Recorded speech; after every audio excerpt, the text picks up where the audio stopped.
शाहू छत्रपती फुले व्हाल, पोरींना शाळेत घाला, शिकायला लाजू नको ग, येडेवानी वागू नको ग, आडाने राहून बाई ग, वाटुळ करू नको ग, शिकली नाही ती नागून भागू,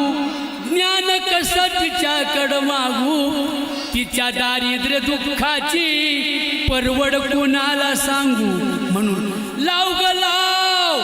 ज्ञानाचं कुंकू कपाळी लाव, धरू नका माझा राग लागते मी तुम्हा माग,